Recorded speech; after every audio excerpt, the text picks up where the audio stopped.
with members of the Realists, Brian Hiltz and Giles Osborne. Brian is the lead vocalist, lead guitarist, and sort of the brain of the band, and Giles Osborne is the bassist. The first question I'd like to ask you is, what do you think of the Halifax music scene as it is today? Well, Angie, we're really happy to be part of the local music scene, but we wish it would be a little more oriented towards the young instead of those people who can drink.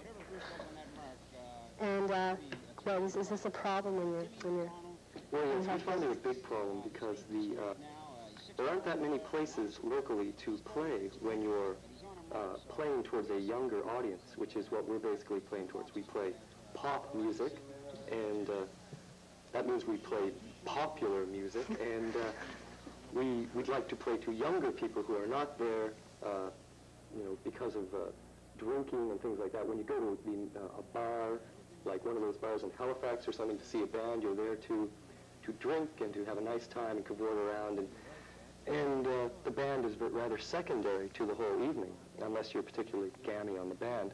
But when you go to see the Realists, we usually try and set it up that you're in a place that's unlicensed, of course, because we're not wanting to deal with that, and you're there specifically to see the band.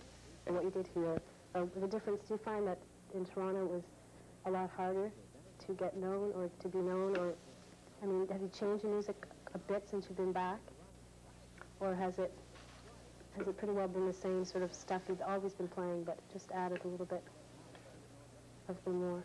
Well, basically, we've always been playing I've been involved in rock and roll. Okay, where would you rather be?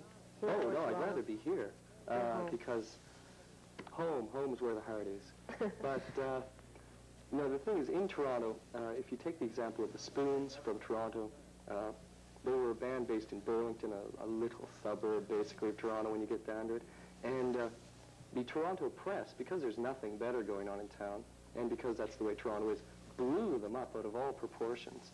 And there may not be that sort of a chance of, here in Halifax, there's hardly a chance that anything's going to be blown out of proportion, but there's a more realistic, down-to-earth approach here. Yeah. But in Toronto, if you have a product that is even half good, you can sell it easier. Well, you've added keyboards this time. It's the first time. What's it, Bruce? You've got a new, what's his name, Bruce? Murphy. Bruce Murphy, okay. He's from Fredericton. He's from Fredericton. And how do you find that keyboards, what do they, I mean, they obviously spice up the music somewhat.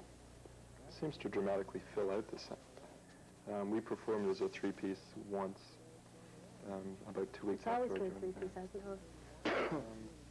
No, used to be four. Yeah. Oh, well, yes. But it's a lot easier to convey the hard driving sound with the four-piece than the three-piece.